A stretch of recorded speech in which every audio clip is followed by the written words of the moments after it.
how to check your laptop is original or refurbished. So for that process, you will have to simply click on the search field and type system information. So you have to open the system information, and from here you will have to scroll down and look for the option like system SKU. So you can see the option like system SKU here. So you'll have to review the serial number here. So like in my case, it's C100. It means that my laptop is original. It is not refurbished or repaired.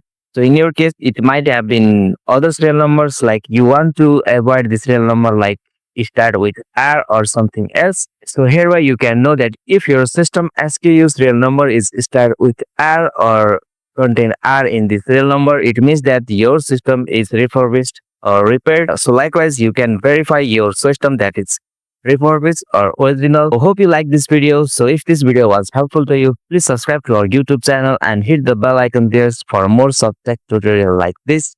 Thank you for watching this. Have a nice day.